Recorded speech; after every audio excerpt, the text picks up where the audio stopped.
This is the second part of indices, negative indices. In this segment, you should know that how it is converted given negative indices into positive indices. In the questions, in the sums, every time it is expected, the teacher wants to see your answers in as positive indices.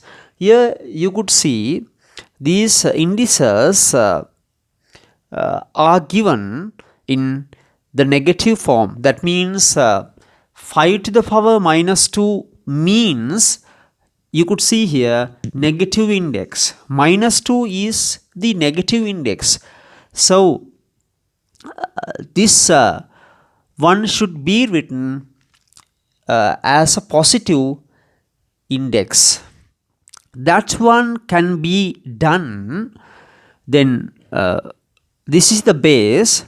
The sign of the base is not change. It is not change. Here it is change. It is change.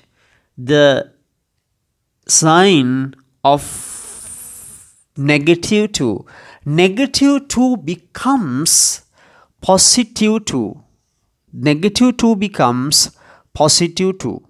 So that is not written here, plus 2. So minus 2 becomes plus 2.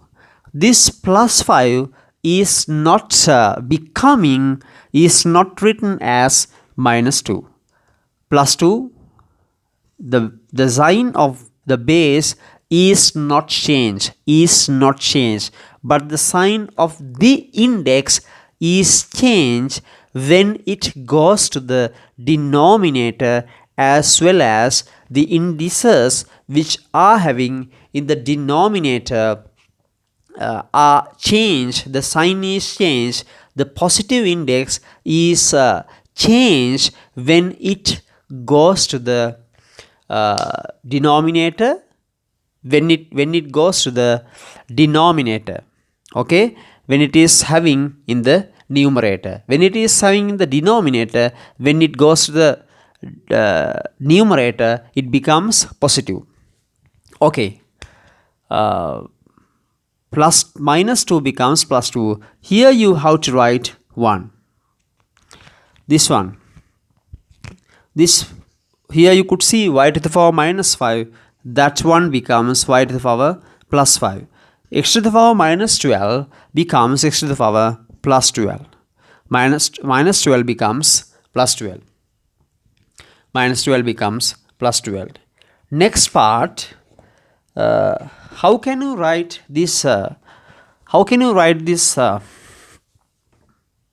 One as a positive?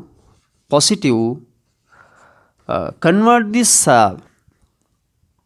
expression, this one, positive indices, negative indices should be written as positive indices. How do you do that? Here, this minus 2 should be changed.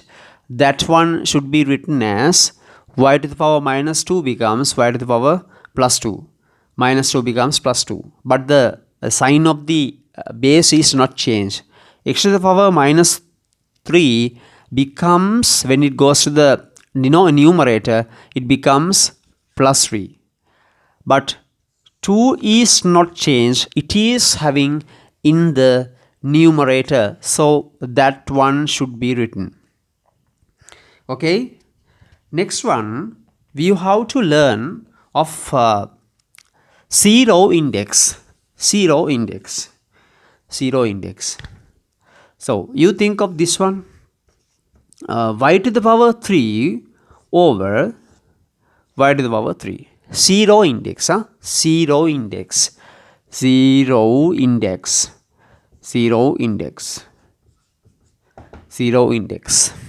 Y to the power 3 over y to the power 3. This means y into y over y to the power 3 means y into y. Let's simplify this one. This y and this y can be simplified. This one and this one. Here 1, 1, 1, 1, 1. So 1 into 1, 1, 1 into 1, 1. Here 1. That one is not written here. So this means y to the power 3 over y to the power 3 means, in the previous video I have taught you about it. So y to the power 3 minus 3 minus 3. This means 3 minus 3, 0 equals to 1.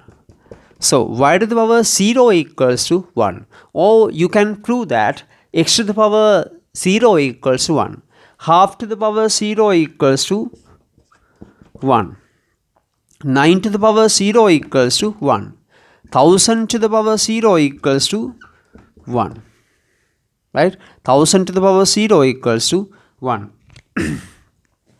Without 0, the digit which is taken to write as the base, when you accept 0, that means you shouldn't take 0. You cannot write that 0 to the power 0, 1. That's wrong. You shouldn't take 0. Without 0, when you write any number, positive number or negative number or any other number to the power 0 equals to 1. But except 0, you shouldn't take 0. So x to the power 0 equals to 1. Here x is not equal to 0. Okay, 0.0001 to the power 0 equals to 1. Equals to 1. So this is 0 index. Bear in mind it. Next one, power of a power. Power of a power. Power of a power. This one. How do you simplify this one? X to the power 2 to the power 3. This one can be simplified that you can multiply. How do you multiply? 2 times 3. 2 is multiplied by 3. 2 times 3, 6. So the answer, x to the power 6. This one, y to the power 4 to the power 0 equals, what is the answer? 4 times 0, 4 times 0, 0. So the answer, y to the power 0. This means, equals to 1. Y to the power 0 equals to 1. Is it okay? So you try to do the sums given in the textbook using these concepts. Okay.